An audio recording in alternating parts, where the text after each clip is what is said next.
Hello, everybody, and welcome to Pablo FC, United Talk Sport podcast. Um, yeah, a whole lot's going on right now. Basically, Champions League is ongoing. ITN is already in the chat. Big up, brother. Big up to you. Like ITN has said, like, share, subscribe, get your comments in already. So let's keep it going.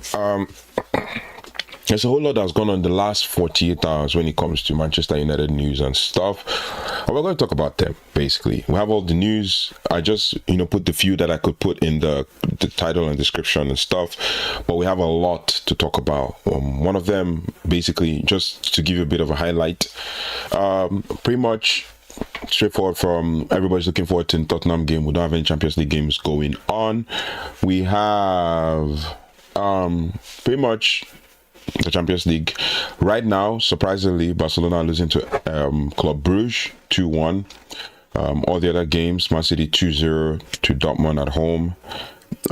Newcastle are beating Athletic Bilbao, Athletic Club at home as well. All the other games are 0-0. Inter Almaty is 0-0. Benfica Leverkusen, which I'm focusing on right now because I just want to see how Mourinho is doing. 0-0. Ajax versus Galatasaray is 0-0. Marseille versus Atlanta is 0-0. And Leverkusen just missed a one-on-one chance, but it is what it is. Barcelona are losing. Yeah, it is what it is. So pretty much. Now, I'll give you the general news, then I'll give you my take on some things, on some of the news that we've been seeing. We'll check some of the conversations. It's a bit weird and ironic. After a bit of a good form, Wilcox is busy doing interviews. Focus and see the hidden agenda. Yeah. So, with Jason Wilcox, I know why that interview was timely, and I'm going to do a deeper dive. I've researched on it. I've done trying to find the background. So I'm going to do a deeper dive. So you're going to see two videos. One is going to be specifically focused on what Jason Wilcox had to say and analyzing what he said. The second video you're going to see is on these two guys who are a pain in the butt for Manchester United as a club, the players and the team, and then the manager as well, and that is Jamie Carragher and Gary Neville. So I'm going to see two videos after this live, pretty much later today. I'm going to make those videos. I've done everything with regards to research on so just to give you a preamble, I did a research on what Gary Neville has said about Manchester United, the club as a club, the team, and some players in the last year, specifically focusing on Benjamin Sesko this season. And then I did a deep dive into Jason Wilcox's statement because I watched the whole 52-minute podcast on my United website. It's there to see. Then I analyzed everything that was said, broke it down, especially with the major talking points. And we'll do that in a separate video. But just to give you a bit of an idea of what we're going to talk about, we'll talk about just a summary about it today, and then in details, we'll go in that video. So yeah, look out for that. But Jason Wilcox, just to respond to your question, ITN, Jason Wilcox had to give that interview was very, very necessary, because sometimes you have to put out things to actually, and you see it why I did that and where I said it in the video, where basically it's very important to protect the club and the players, despite the fact that we know that there's definitely going to be pressure. We'll talk about this. Yeah, with regards to, so overall, we're going to talk about the injuries, we're going to talk about transfer speculations, and we're going to just touch on the Spurs game, just touch on it a little bit, and then get your takes and stuff. Benfica are just attacking, and they're probably looking for an outlet, but it's still 0-0. Bayer Leverkusen are playing well. Why I focused on Benfica and Bayer Leverkusen is because, first of all, Bayer Leverkusen recruited Erik ten Hag and sacked him, and then Benfica recruited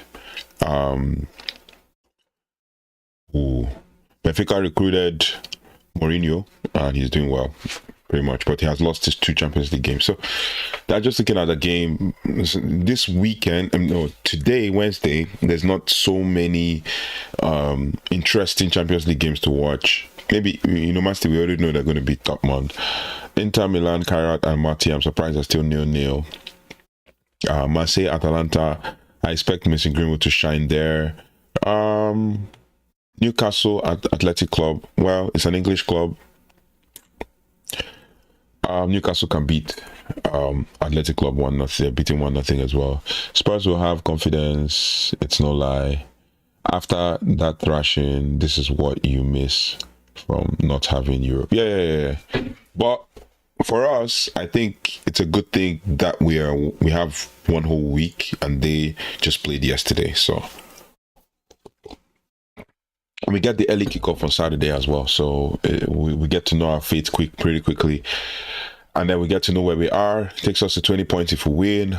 All of that. So now, with regards to injury updates in the squad, fully fit, we have a fully fit squad. United's manager has a clean bill of health with regards to a fully fit squad for the game ahead of Spurs. Lisandro Martínez has recovered from his knee injury that he sustained in February and is back in full first team training, but he could potentially make his return to the squad after the international break. I'm not sure he's going to make it. I'm just seeing a guy who looks like Joshua Zirkzee right now for Bayer Leverkusen. I think he plays in defense. Anyway, after the international break, that's when I believe he's going to be back. I think Bayer Leverkusen are playing a 3. Let me just have a look at their formation. They're playing a 3 at the back. It looks like from the shape I'm seeing here. Okay, no. Yeah, they're playing 3-4-3. Yeah, 3-4-2-1. Yeah. Bayer Leverkusen are playing 3-4-3-1. Tapsoba Bade is the guy that looks like Zirkzee, and then Jaro Kwanzaa. Yeah, it is what it is. Anyway, I think they're trying to maintain the same mentality and system of what's his name, Xabi Alonso, who lost yesterday, by the way, to Liverpool 1-0. Yeah, so Lisandro Martínez is back. First full team training. Everybody's expecting him to play the Spurs game, but trust me, he's not match fit. I listened to the Jason Wilcox interview today, and I listened to one of the guy who always does the commentary on all like first team games, women's games, and the academy games for Man U TV, and he said that obviously there's even Phil Jones said it as well. And when you hear these things from so if you look at the things from the internet, like from X, the way people post those snippets, you tend to think that maybe those are the whole comments were made once you dig deeper. But for Lisandro Martínez, basically, yeah, he'll be pushing for minutes. ITN is asking Lisandro Martínez will be pushing for minutes. Yeah, he'll be pushing for minutes. But when it comes to starting, coming back from an ACL injury is not something you just come back and boom, you're jumping into the first team squad. Nah. You have to fight for your spot. Like, you have to really fight for your spot. And you have to fight for your spot to be in top speed, like in full speed, rhythm, and mobility, right? Speed, rhythm, and mobility, which is what Rúben Amorim desires from his players. Benfica has a chance, and he missed it. One on keeper, and missed it again. These guys are crazy. Oh, my Pavlidis. Pavlidis just blew a chance, a big chance. Anyway, this is what it is. December is coming. Bumo, Diallo, and Maz are missing. How do we cope? I'd love to see your... Yeah. Okay, I'll come to that question. So, like I said, basically, you look at the way Martinez came back and stuff. You have to ask yourself certain questions and like, okay, is he ready to go into the first team and just boom, hit the ground running? I don't think so. Rúben Amorim said recently that he doesn't expect the guy to be rushed back. And they've missed another chance again. Pavlidis again. No, this is Otamendi. Now they missed. He's not ready. Basically, he says he wanted to go for the Nottingham Forest game, but obviously Jason Wilcox will also agree with me on this one. He said it in his interview that he wanted to go, but you don't rush those kinds of players back because you have to basically allowed them to slowly get into the groove. And an ACL injury is not an easy thing to come back from. ACL reconstruction, just to give you a bit of a sense because of experience, I've had an ACL injury, in 2022. Just to give you a bit of an idea because of experience is ACL injury is you tore your ACL, you broke that ligament, anterior cruciate ligament that joins your knee from the front to the back, and then they take out maybe a ligament from somewhere. For me, they took out my hamstring, and then they used my hamstring, but they took out a piece of my hamstring, used my hamstring to replace that ligament inside that goes from front to back. And then after doing that, I have to recover. So the first week was horrible.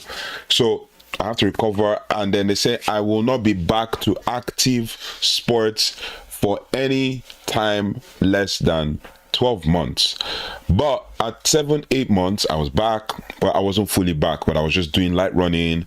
I was not doing any major contact sport and all of that. But until 12 months, then my first full, I played last season in the league here, but my first full season in the district league here was like this summer that just went by, and I played more than 29 games, right? And so imagine playing games 2 days a week. Well, we're talking about Mondays and Fridays, 2 days a week, and then the turnaround time. In that process, I had because you start to have recurring injuries. I had a hamstring injury, and then I came back and I went back on a hamstring injury. So I started managing the hamstring. There was a game I played as a winger, as a right winger, and then I ran the most I've ever run, like in a long time, in about 4 or 5 years, and I pulled my hamstring again. So it's like, it's a consistent thing, and you have to basically, and I'm telling you this from experience, because you have to go to the gym, you have to do quad exercises, you have to do calf exercises, calf raises and stuff, quad extensions. You have to also strengthen all the muscles around the knee, and that's what Rúben Amorim is saying that Lisandro Martínez is doing, corroborated by Casemiro saying that Lisandro Martínez is training to build muscles. The truth is, with an ACL injury, you tend to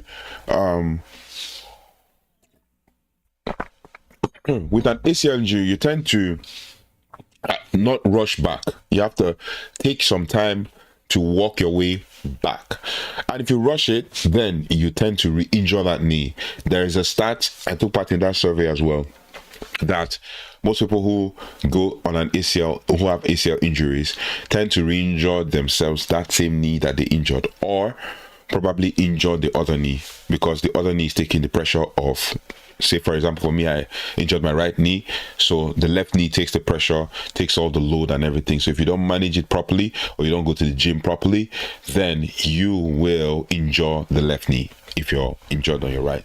So it's pretty much straightforward. So giving you from experience, it's then also another thing that comes with the ACL injury is that you lose pace.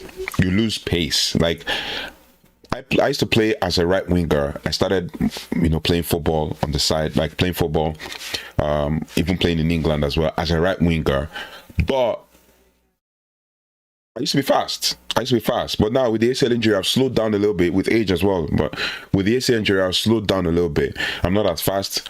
I play right wing, defensive mid, sometimes defense, and then probably left wing if I get the chance to, when we're playing like pick up and stuff, or 5-a-side, 6-a-side. But I have to manage my speed. There are certain balls that when they are passed to me, I know I'm not going to get it. I still try to run, but it's not that easy. You still have the skills, but not the speed. Excuse me. So, back to ITN's previous question. He said, December is coming. Mbumo, Diallo, and Mazraoui are missing. How do we cope?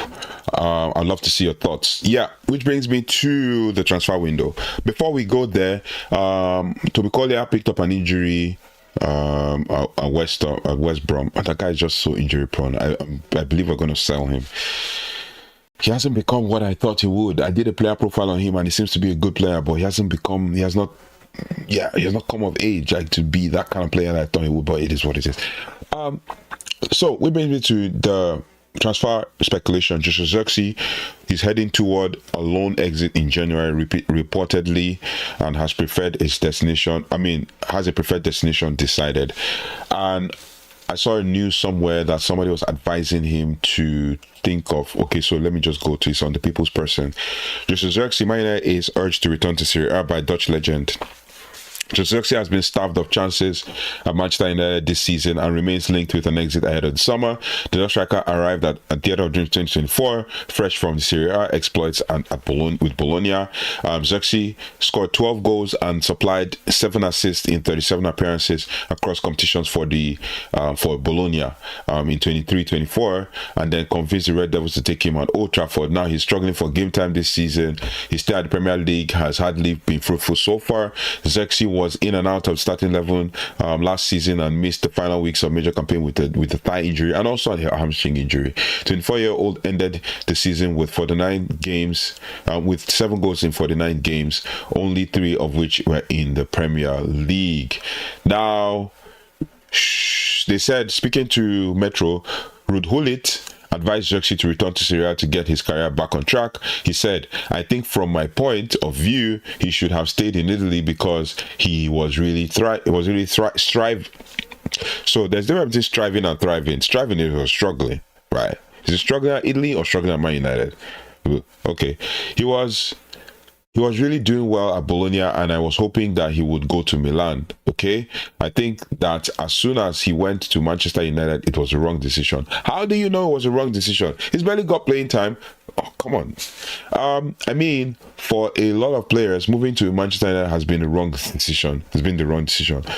And whoever leaves them plays well everywhere around Europe. I just hope there is a solution for him. The solution is that he will get playing time. Ruud Gullit, that's your thoughts, that's your opinion and all that. Go back to Italy alone if you can. Just play football. He's a good player, but at the moment it's difficult at Manchester United. It's difficult to play because there are players ahead of him and he's a 10. I saw that comment right here and I'm going to come back to explain that.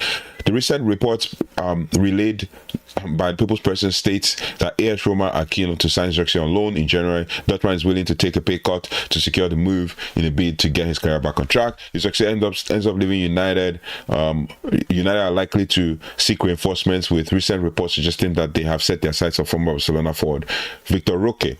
I talked to you about that. Yeah. Speaking of Toby Collier, I've not digressed. I'm just going to go to Toby Collier. Unfortunately, the loan spell has hardly gone exactly. That's for Toby Collier, how the player would have or the club would have wanted. The midfielder originally struggled to get into the starting lineup, with its first month characterized by late substitute appearances in games. In an even worse change of luck, Collier picked up a hamstring injury last month against Preston North End. Manager Ryan Mason highlighted how Toby Collier has actually already suffered similar injuries during his career, so the club wants to be extra cautious over the issue. Manchester Evening News reports that Manchester United loanee Toby Collier is absent from West Brom's training as he recovers from his muscle injury. Yeah, he's had 9 appearances as a sub. No, 9 appearances for West Brom, 7 as a sub, 13 minutes, 0 goals, 1 assist, and yeah.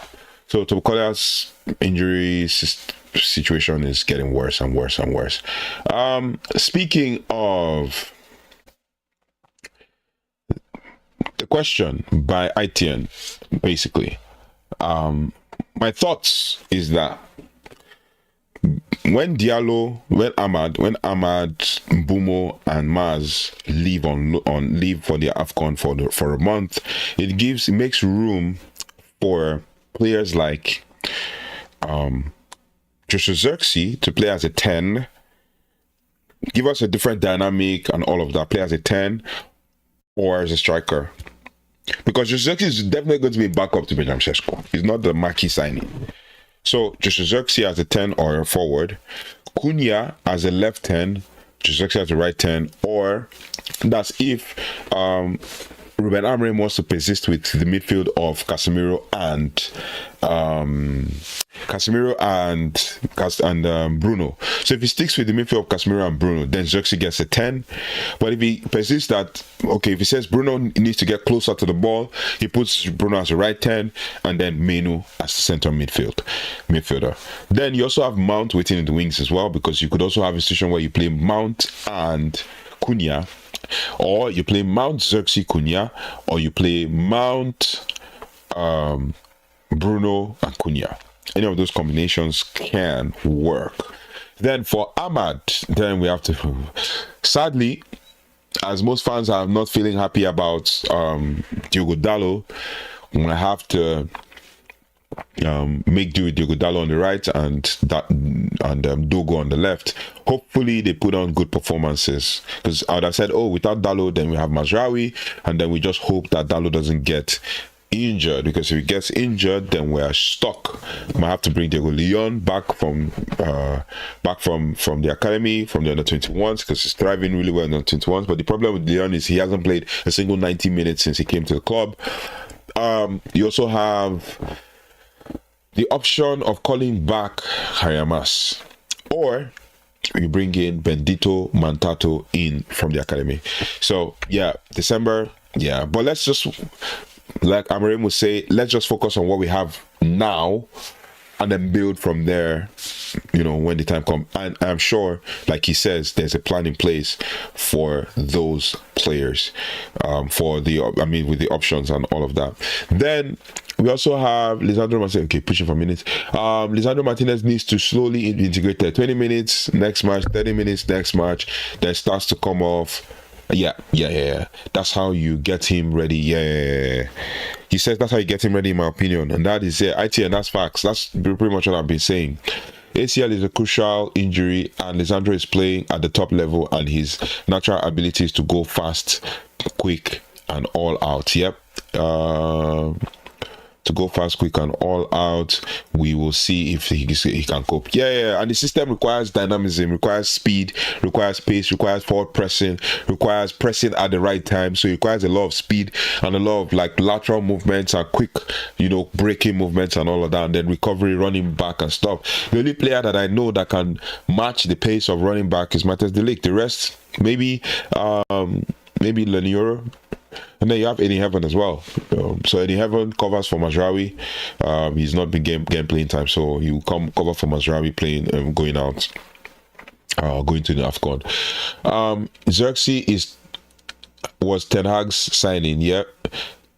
Some reason is there why Amorim is not feeling him.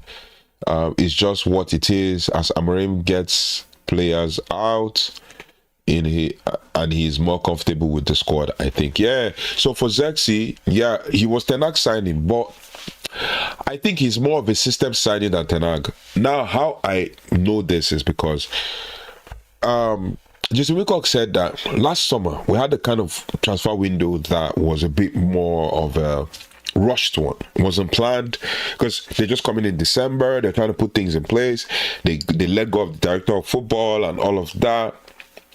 And then they were trying to sort things out, and then boom, the summer of 2024 hits us, and then we try to sign the best players that we could, probably based on the scouting team. And that way you can actually see that the scouting team has a role to play. I'm going to do a deep dive on that, so that, because I didn't want to do it in the live, because obviously in the live where we have conversations like these. So the scouting team does, all their stuff. The recruitment team does all their stuff. But Zirkzee, as a player, was a signing that was made for a system. That's why he fits in as a 9.5, or fits in as a 10, or fits in as a striker. Fits in like the Cunha type maverick kind of player that comes back into the midfield, but more so from the right side. Comes back in the midfield to receive the ball and then drive and pass forward and stuff. So he is Cunha. He's Cunha's understudy, but he's way down the pecking order, and he's looking towards going to the World Cup and stuff. So I can understand his thing. And if Amorim wants to get him out, that's fine. We're not gonna feel bad that Zirkzee played only one season. But this thing where they call him a flop, I would not have it. I am not having it. Zirkzee was never a flop at Man United. He just never got a playing time, and he just never got in the minds of certain managers. Trust me, Real Madrid could do with him right now. Or even, and I know why I'm saying Real Madrid, I mean Real Madrid are missing that piece of a striker that comes back deep, that will back up Kylian Mbappe. The rest are just kind of out and out strikers. Or even Bayer Leverkusen could do with him now, because they play the same 3-4-3 formation. Who else could do with him right now? Even West Ham, right? But West Ham still have good strikers and stuff. So there are so many teams that could do with Zirkzee's services now, but we need Zirkzee because, in truth, as much as we want to deny it, we don't have squad depth. And after Zirkzee, there's no one else. If he goes now, there's no one else. We have to now still try to get another player. And that player needs to be Premier League proven. He has to be experienced. He has to, be here and want to be here for the next 5, 6, 7 years. It is what it is. But yeah, that's pretty much a straightforward thing with regards to that and the whole Zirkzee situation. It's just frustrating, basically. I wish he could have game time to play, right? But it is what it is. Also, we did a summer signing review yesterday with regards to like the breakdown of all the players that Manchester United could be interested in and everything. ITN is saying that who's gonna be straight in right wing forward. I don't believe we have that player. Cunha is our best attacker that will be available, so I want him to stay on the left forward. Yeah. So with our right side, it will just definitely be Bruno. That's what I think. Bruno. It won't be Menu. Menu is more of a central midfielder. Bruno can play that position. So if Bruno comes in, my thoughts, Bruno plays on the right, Cunha plays on the left. You get kind of like similar players, but not the same, because obviously Cunha gives you something different, plays as a striker and stuff, while Bruno gives you more of a control and all. And he can stretch the pitch if you want him to stretch the pitch. So Bruno plays as right center forward, right attacking mid. Cunha plays as left, and we bring Menu back in the mid to play with Casemiro or Ugarte, as the case may be. That's why I believe that Menu is going to get playing time. So it is what it is. ITN is saying we have no solution to the level of Diallo and Bumo on the right side. Yeah, Amorim will shift Bruno, Mount, and Cunha to go on that side. Yeah, I believe that we need luck to get throughout that period. Yeah, we have really tough games, including Man City in that period. We have Wolves as well in that period. But it is what it is. We just have to work with, like, the truth is, what I think from this whole perspective of players going to the AFCON and stuff is the fact that I believe that his players, we just need to win the games that we have in front of us. We need to win the Spurs game. We need to win all the games that we have in front of us. Because after the Spurs game is international break, and after the international break, there's more games to come, more and more games to come. So we just need to win those games, and then we can, move to the next level when it comes to like what we need with regards to like. So looking at the fixture list. So we have Spurs.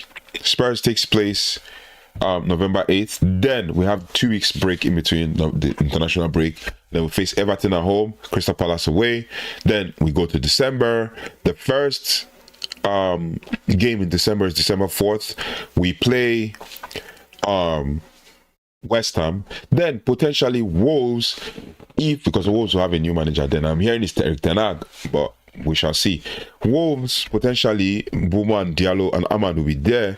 Then from Bournemouth, so Bournemouth, Aston Villa, Newcastle, Wolves again in the Premier League return leg. Then we face Leeds, Burnley. Then we face Man City. Then the next game is Arsenal, round 23, 24th January. That's when they'll be back. So it's a bit tough, basically. It's a bit tough.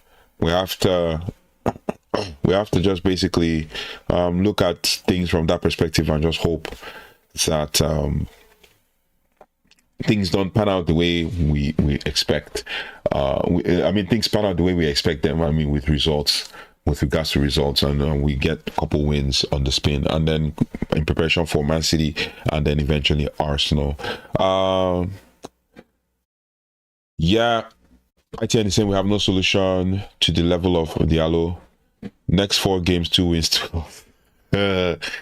Next 4 games, 2 wins, 2 losses.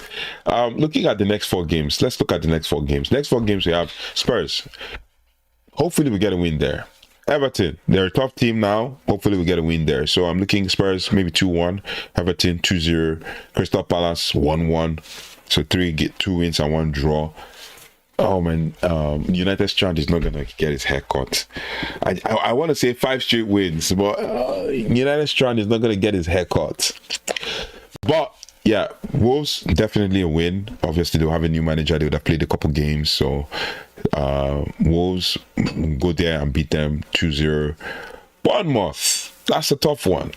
So I see another draw, 2-2 or 2-1, depending on how many. We're at home, 2-1.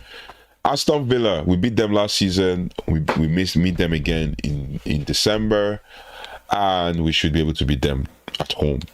Even though they would have picked up form, but that would be the peak period of Champions League. So that I think Champions League. No, they're not in Champions League. Europa League.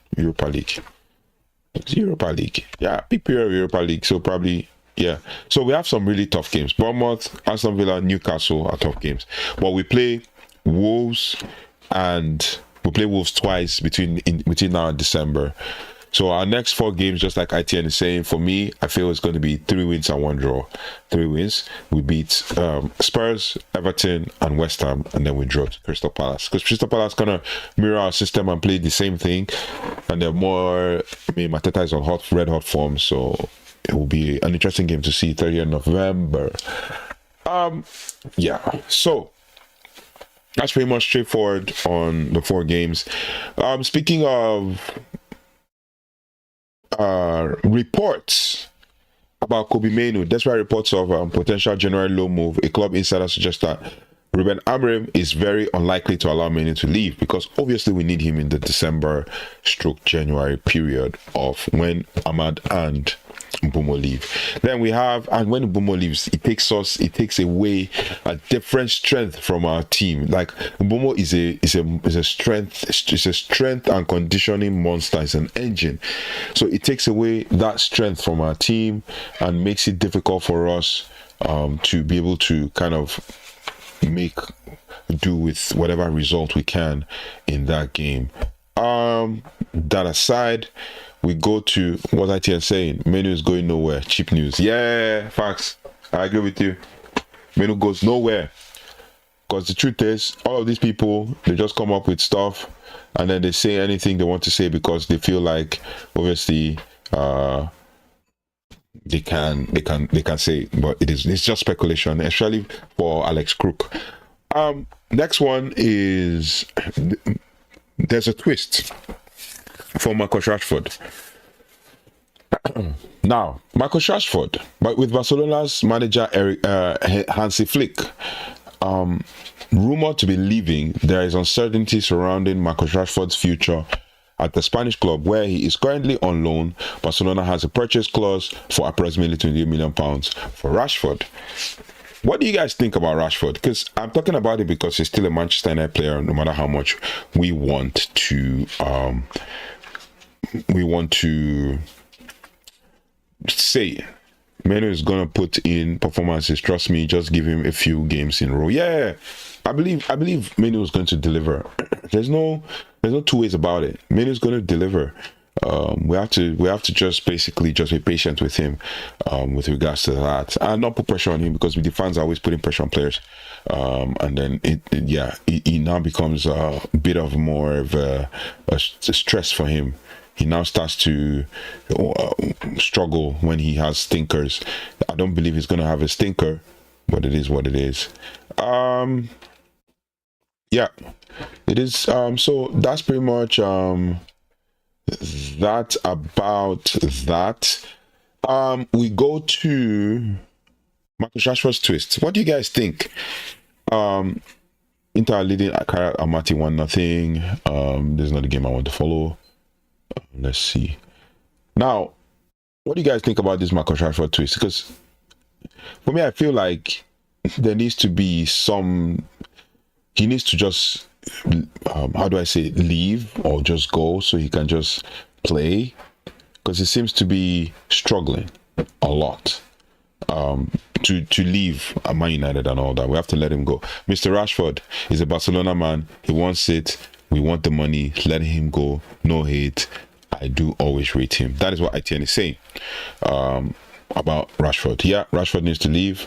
Needs to go. We back him. We support him. We'll be watching him from afar, and we'll be enjoying his when he scores, we'll enjoy. And then those who are revisionists will definitely come out and say, oh, he left Man United, like Ruud Gullit just said now. Oh, he left Man United and he's doing well now. This, da da da da da da. Yeah, it is what it is, right? But we're gonna back him wherever we watch him and stuff. Then we go on to so if Hansi Flick is leaving, I mean, that's Barcelona's prerogative. They have an option to buy, and he's delivering as well, scoring goals at an alarming rate. So he's giving us the 30 goal a season this season. So he's turned 28 a few days ago, or a week ago. Yeah. Then Elliot Anderson, Manchester United is reportedly interested in signing Northern Forest midfielder Elliot Anderson. That one we've already given you like a breakdown of everything that's gone on in that situation. Yeah. We have something from Brian Mbumo. Yeah. Then the next one is Mason Greenwood. We fucked up big time. I tell you, the boy is special. No lies. Yeah. With Mason Greenwood, ITN is saying that we messed up that one, and you see him and he's settled down. Yeah. Like no noise. He's quiet, he's doing stuff. And yeah, he's still getting pelters from fans, but he's doing stuff, he's doing what he's delivering. And I think Barcelona are going to go in for him. He looks like one player who can go in that Barcelona side and play on the right. And rival Lamine Yamal, he's a good player. I mean, I'm not saying that Lamine Yamal is not a good player for Barcelona fans come for me, but Mr. Greenwood is a good player. Like, yeah, it is what it is. That's done.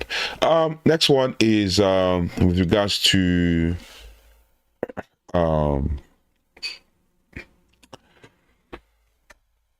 Elliot Anderson. What do you guys think about Elliot Anderson? I give my thoughts, and I've seen stuff online by people who say that Elliot Anderson is, some people have said he's not really the kind of player that we should go for. He's not 17 million, 75 million. I'm seeing different quarters saying 75 million, 70 million. Just to break down that news, let's go to that. This is from Manchester Evening News. Make of it what you will. Man United transfer news live. Elliot Anderson interest, Carlos Baleba stance, and Jadon Sancho call. The speculation ahead of January transfer window is ramping up, with suggestions that Rúben Amorim's side could be busy during the winter market, which takes me to what Jason Wilcox said. We're planning all around the clock. There's a plan in place with the kind of players that we want, the kind of profile of players I want. Because when you see all things that are going on in the media, you start to think to yourself, what do these press guys, these journalists know?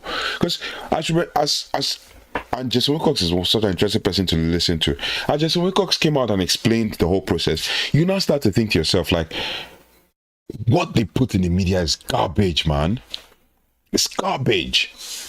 The rumor mill is touting a host of high-profile moves for Old Trafford, to Old Trafford at the turn of the year, as well as the summer. United are said to be in the race to sign Nottingham Forest midfielder Anderson. The England midfielder has been a standout performer at the City Ground, as Randais is set to face intense scrutiny over a 22-year-old this summer.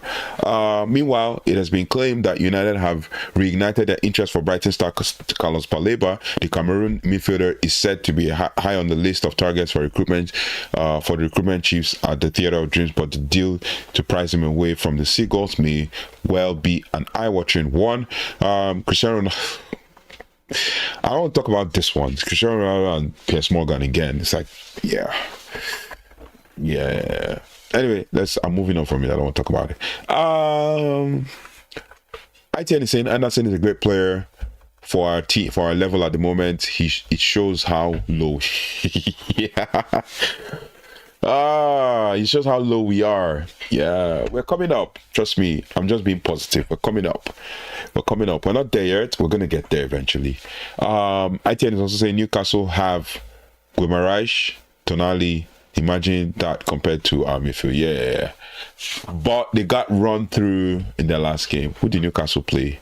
They're beating these people now. They're beating Athletic Club now. I mean, Man United beat Athletic Club. They're beating Athletic Club 2-0. Man City are beating Dortmund 3-0. They were Club Brugge are beating Barcelona 2-1. I'd love to see what that Barcelona game is all about. I'm having issues with my streaming platform, but it is what it is. Now, speaking of other news, I don't want to talk about the Cristiano Ronaldo one because no disrespect to the GOAT, there were some wild takes there that I don't just accept.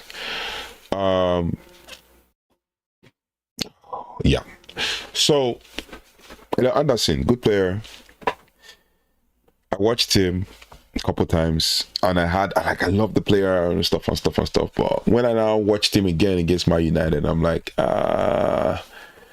United is a different beast, you know. When Man United play, when players come, it's a different beast. You don't just sign for players and then boom, I just read ITN's chat now, and Kariat and Mati has scored Inter 1-1. Oh my days! I just read ITN's chat now, and I quite agree, because we need a player that is not like that. If we're getting Anderson as a central midfielder, not as a defensive midfielder, I still take Baleba before Watson and the rest of the Baleba is a defensive midfielder, and the truth is he can improve. He's 21 as well. That's the thing. He's 21. Chelsea have Caicedo. Yes, the same way they got Caicedo young. Everybody's like, oh, Caicedo is still young and stuff. We can get Baleba. I think we just need a Baleba. Replace Casemiro with Baleba. If we could have gotten Baleba this summer, it would have been a perfect transition period for him. He will learn off Casemiro and then become that beast of a player that we need, like Claude Makelele's type player, right? I mean, we have defensive Claude Makelele, Lassana Diarra. Defensive midfielders like that are Caicedo as well, that are very strong, right? Most teams in the Premier League have strong defensive midfielders. Look at even Sunderland; they have a 33-year-old Granit Xhaka, and he's doing well for his level anyway, for the level of team he's joined. Right, so it is what Man City also have Nico Gonzalez as well as Rodri, but Rodri's injured now. So that aside, so there's a whole lot. We just need to think about it from perspective. And with what Jason Wilcox said, Man United are really planning really hard for what's about to come this summer. Then you look at so for Elliot Anderson, I'm a bit touch and go on that one now after watching him against Man United. I've been watching him. You know, on this channel I always do like due diligence, and like I watch games. I also watch, like I'm watching Champions League games and stuff. I watch games as other teams play. Tomorrow now for us to play, I probably will watch that. I might not be live tomorrow, but we'll see. Anyway, for summer signings review, in an interview on the club's official podcast, Director of Football Jason Wilcox stated that United had a calm and planned summer transfer window, improving on last year's chaotic approach, which is the main point of this video. Basically, there's a plan in place. Jason Wilcox came out and said, you know, some very interesting things. If we're going to look at it from the perspective of like the overall conversation that Wilcox had in that podcast, you will now understand that Man United are a team that plans. Jason Wilcox, just give me a quick sec. Jason Wilcox, so he talked about like all of the things that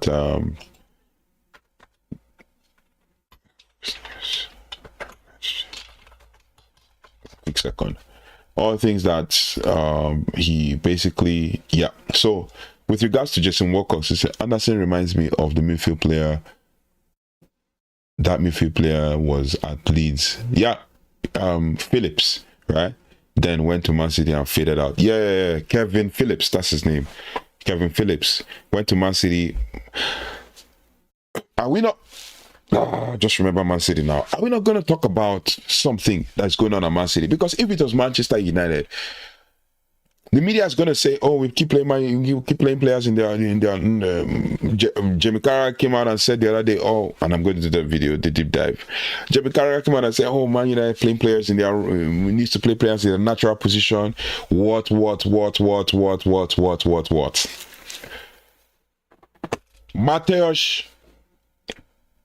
Mateus, what's that guy's name? Fernandez. Mateus Fernandez. Just give me one quick sec. Manchester City. Mateus Fernandez. Not this one. The Mateus. Just give me one quick question. One Man City. Mateus Nunes.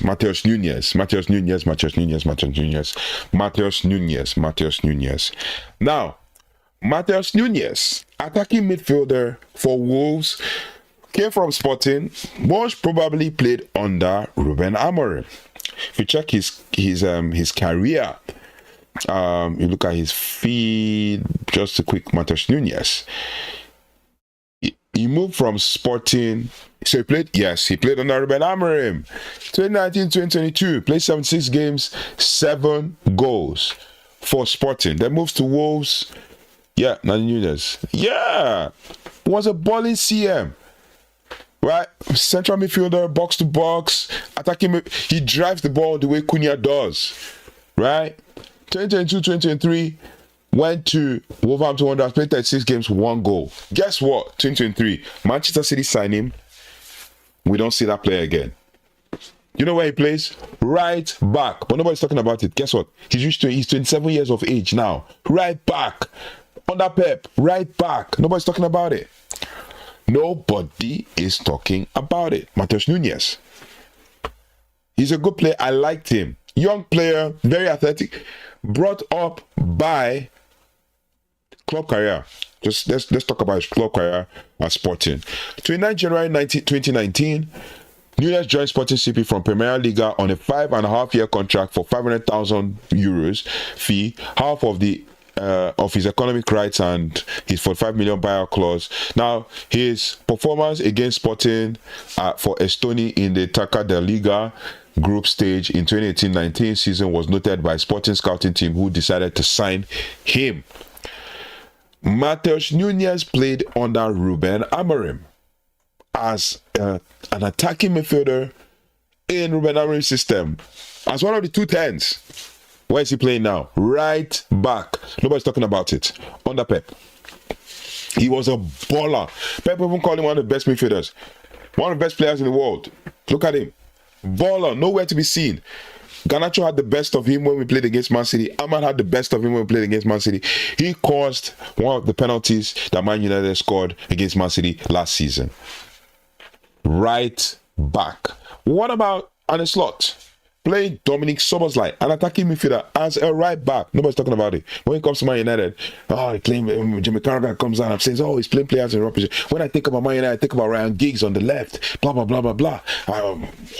What are you talking about, man? Football has changed, but it is what it is. Yeah. He's been resting at right back under Pep. Yeah, I-10 says rested at right back. Well, Nunes was a balling CM. Yeah. Went to City and faded out. He's faded out. Put him at central midfield now. He's going to be washed off. He's 27. Is it worth has he been improved? Has he been improved at City? No big club's going to go for him. Manchester City, I assure you, are going to eventually get to sell him for £50 million, but then he's still just going to go and fade out. What of Kevin Phillips? He's done. Faded.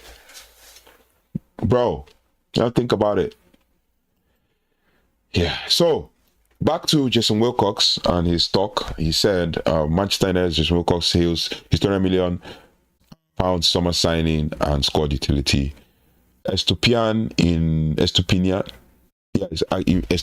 in Brighton is who we need as a comparable to Antonio Valencia.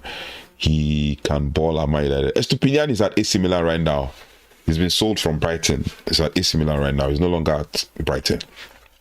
That's what ITN say. ITN saying Estupinian is a good player who can sign as left wing back.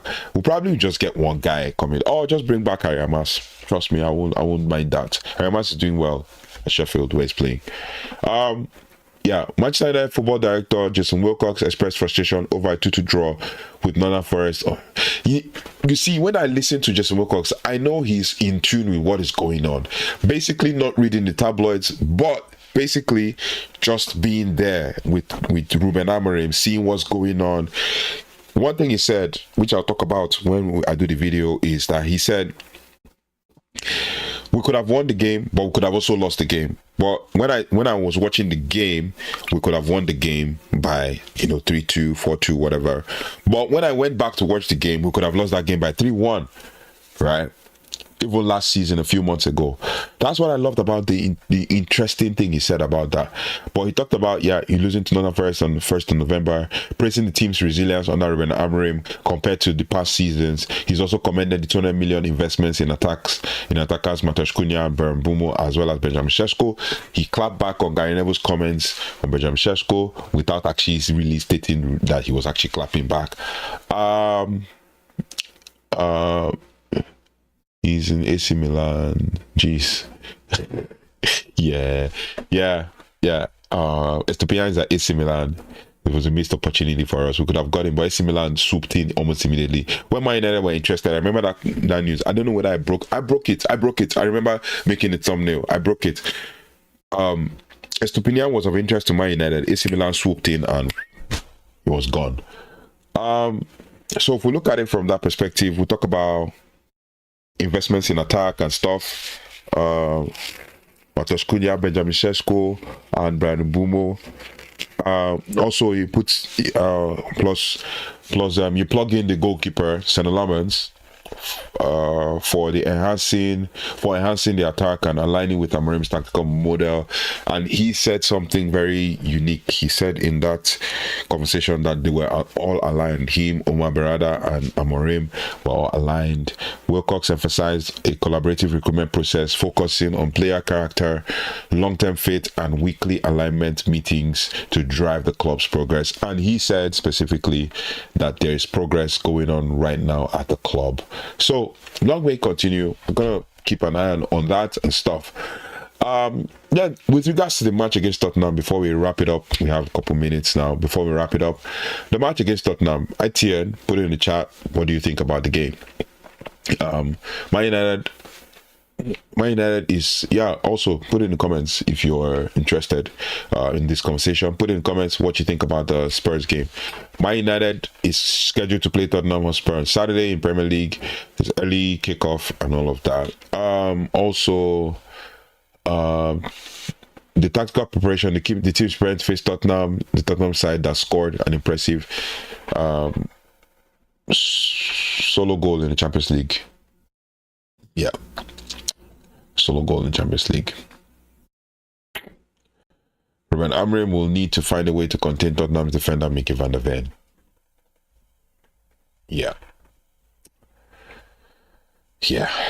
Anyway, let me know your thoughts and feelings about Tottenham Hotspur. I don't want to talk about that game because I remember I'm still scarred from Champions League last season and all of that. We'll just touch on a few news updates before we wrap it up. We're trying to get the news.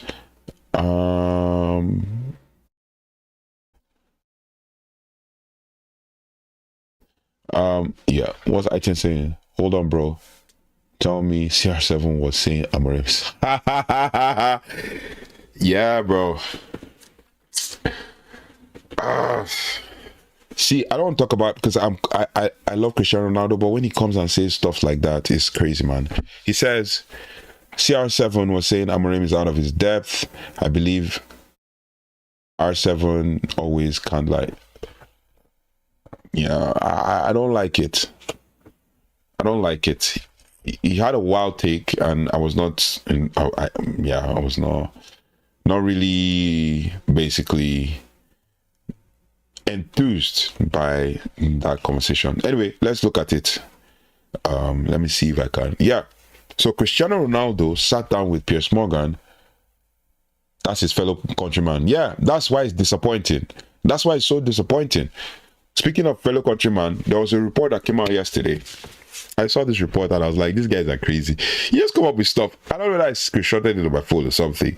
You just come up with very wild takes and you start to think, like, what is going on? Okay, hear this. Manchester United's Rúben Amorim and Diogo Dalot confirmed as distant relatives. What does that have to do with football? What does that have to do with Manchester United? My United manager Rúben Amorim and defender Diogo Dalot are distant relatives. Both great-great-grandsons of 19... these people... great-great-grandsons of 19th century French-born circus artist Carlos Dalot, who settled in Portugal.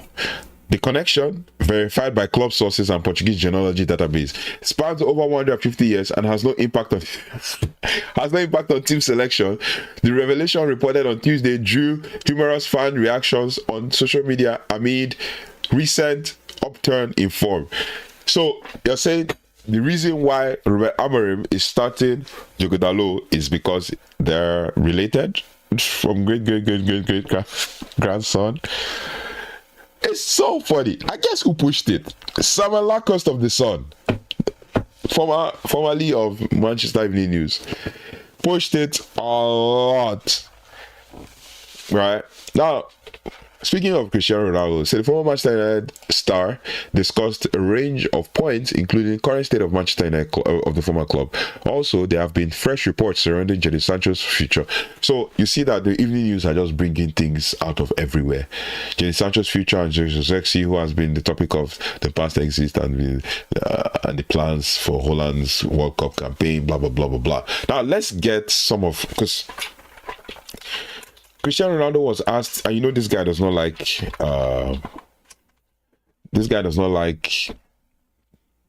what's his name? Piers Morgan does not like Man United. Let's just go to Cristiano Ronaldo recent quotes, just to clarify what the question that about United. Just to clarify what ITN is asking in the comments. Man United. I know he said one of the things he said is Man United cannot win the league.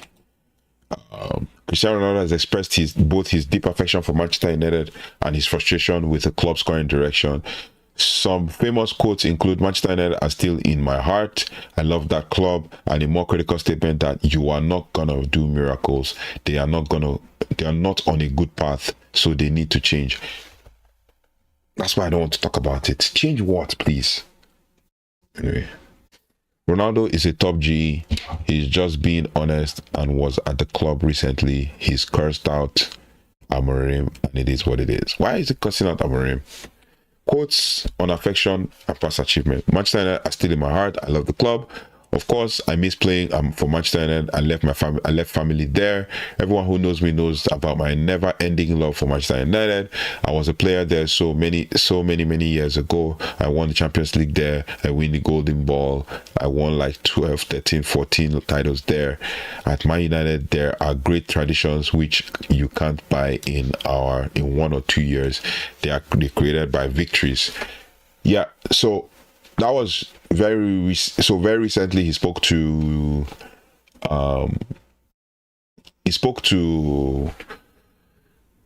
Piers Morgan and he said they don't have a structure, but they are still in my heart. They don't have a structure.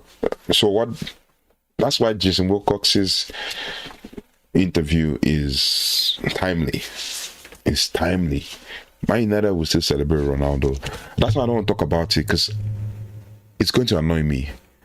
His interview is timely. There's a structure in place. You say they don't have a structure. It's not a structure you agree with, and I can quite understand that you don't agree with the structure. But it is what it is, right? It is what it is. Yeah. I don't want to talk about it. Ronaldo is a top G. Yeah, just as ITN says, he's a top G, but I don't talk about it, man. Mine has been monitoring Berlin midfielder Kenneth Echiron. I don't know where this news came from. According to German outlet Bild, the 16-year-old has caught the eye from Europe's top teams with his performance in 2 Bundesliga in two Bundesliga. That's the second division of Bundesliga, and has been compared to Germany legend Toni Kroos. Man City, Arsenal, Liverpool, and all. This is pointless news. United, Manchester Evening News are just, yeah. ITN is saying his history should be benchmark for the future. We all know Amorim had fallen short. Well, that is your opinion, and I respect it. Trust me. Amorim is building something. You know, this situation where just the way they did to the Carrington training complex, they tore it down to build it up, build it back up. Yep. Amorim tore down the old culture to try to build a new one back up. And that is what's going on right now, right? That is what's going on. Trying to build something from the scratch, right? And to do that, it takes time, it takes effort, it takes consistency, it takes selling players that don't fit into the culture, just as Jason Wilcox said today. It takes selling players that don't align with the structure, that don't want to, fall in line, or don't want to, be a part of what is going on. Amorim is saying that he doesn't want a situation where we sign players that don't want to stay. We want players that want to be at the club and all of that. So it's like, personally, I feel Amorim has the squad and time to go for a little challenge till now. A title challenge till now. Do you agree? Do you disagree? No, I don't. I don't disagree. I don't disagree with you at all, ITN. Like I said, I'll say it again. When it happens, I'm going to bring up my video and show you guys. In my heart, I have said who is going to win the league, or I know in my heart who is going to win the league. But with my lips, I'm going to say Man City are going to win the league. That's with my lips, because Arsenal, as always, are going to bottle it. But we could give a title challenge, and I'm not opposed to that at all. Like, I'm not opposed to any title challenge whatsoever. Yeah, that is what it is. Caught offside as saying that Man United, that the European club is targeting for a £35 million Man United player. But back to what you're saying, I don't disagree. We could go for a little tight challenge. Rúben Amorim has time to embed the tactics. That's what I mean by tearing down and building back up. You tear down the system, build it back up, use this our 2025-26 season as a building block to we compete and get to European places, and the next season we'll go to the Champions League, and like that we start to climb up and all of that. But now we need that break, not the not the Saturday, Wednesday, Sunday, Wednesday, Sunday, Wednesday, or Sunday, Tuesday football, Sunday, Thursday, and all of that, which losing to Spurs in the final was a blessing in disguise. But the revenge, we need that revenge against Spurs in the weekend. Manchester, top European club, looking to pay 35 million euros for versatile Man United player, and that's Marcus Rashford. That is Marcus Rashford they're talking about. Rashford is currently on loan at Spanish club Barcelona. He has impressed with his Spanish outfit, and they have an option to sign player for a fee of around £35 million. And Ficha Hayes claims that they are considering paying it. It will be interesting to see if we can get the deal done. Barcelona must sign Rashford. Rashford does not have a future at Manchester United, and he has done quite well in La Liga. He could be very useful for Barcelona going forward. That's pretty much what it is. He's just talking about Barcelona being Rashford being a superb addition. Superb addition to Barcelona. Rashford being a superb addition to Barcelona. Yeah. So much news. Amorim can end Dalot's Man United career by unleashing £48 million monster. On the positives, Man United have struggled to find the correct solution under Rúben Amorim.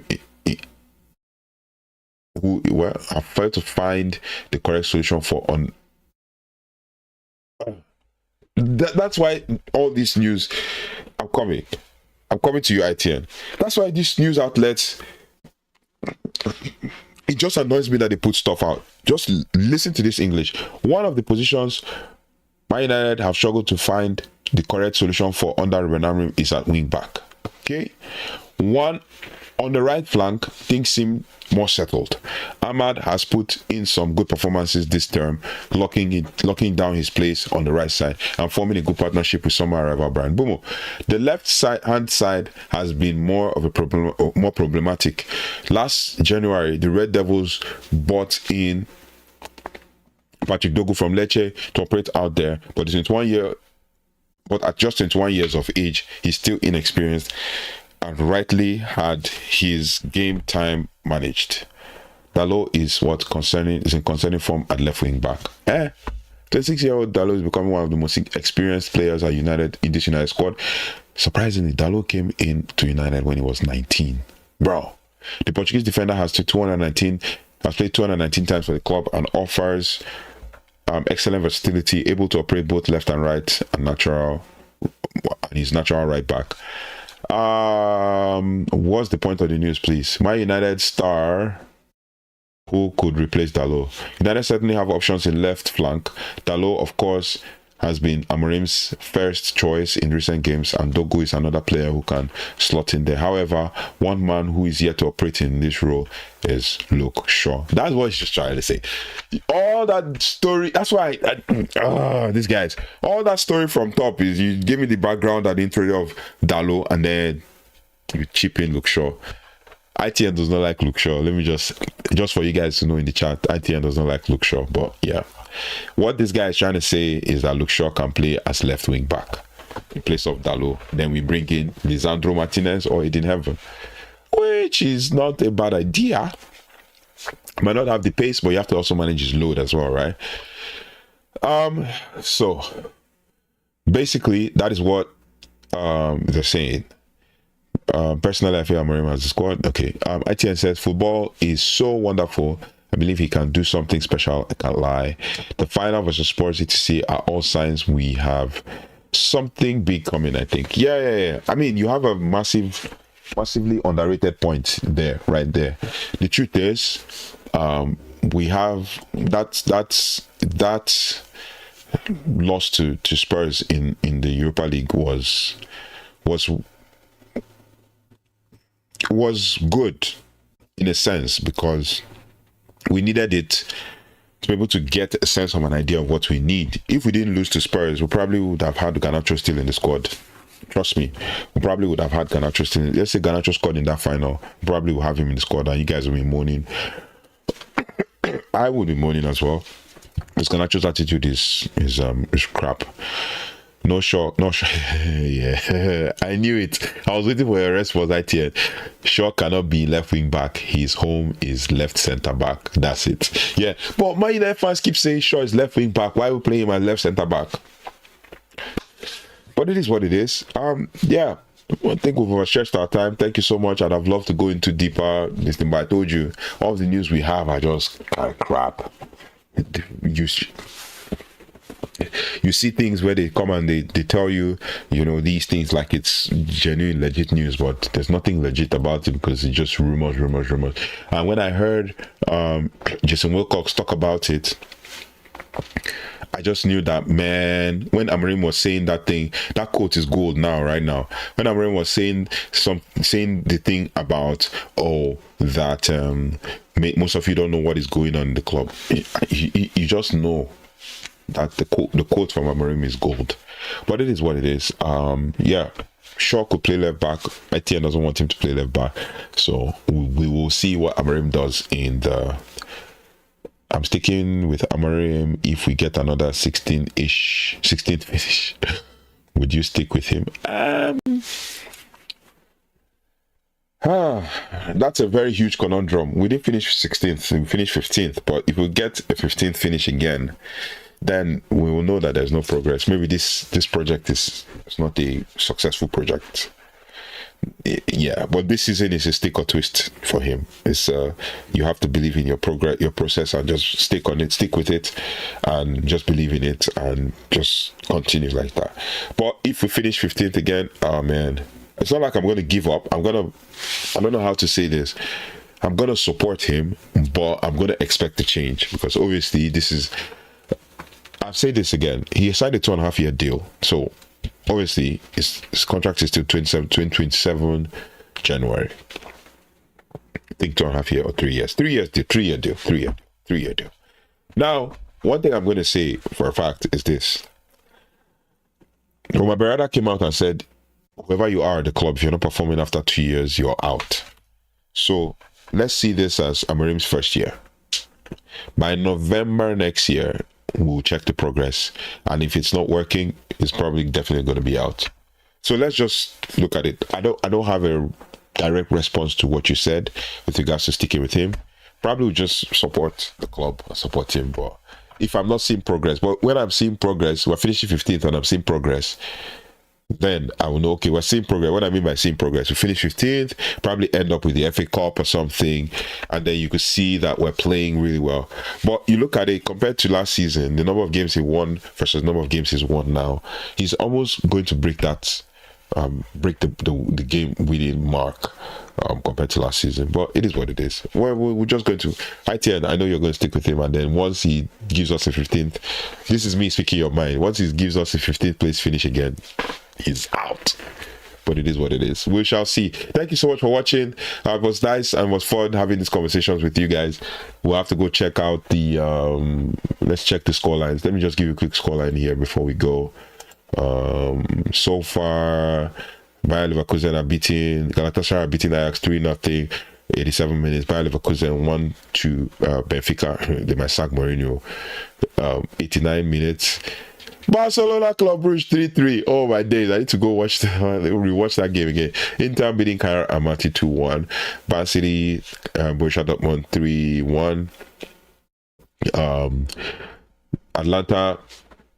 Marseille Atlanta 0-0. Newcastle Athletic Club 2-0. Newcastle have been hot and cold. Good in Champions League or in Premier League. ITN is saying, I feel like a few low-level finishes is not actually testable, as if I know he's changing major roles in the club. Ole, Mourinho, Ten Hag never went down this path. Yeah, they wanted to win for the now, and that's the difference between Amorim and the past managers. They wanted to win and then just put their system and win now. They had a win now mentality. Amorim is like, even if we don't win, we should. Amorim said this: even if we don't win, we can't lose, and then we have to see progress. We can do better. We can, even when we're playing well. Amorim feels in his heart that we've not done that thing that we need to do to dominate teams. But yeah, I agree with the ITN. So yeah, thank you so much for watching. Thanks for joining us. If you haven't already, please do like, share, subscribe, and hit the notification bell so you don't have to miss anything as it relates to Manchester United. Thank you to you, ITN, for joining in this chat. You made this conversation really interesting and really amazing. I enjoyed it, and I hope you also enjoyed it as well. I'll see you on the next one. Thank you for watching. Take care, goodbye, and God bless.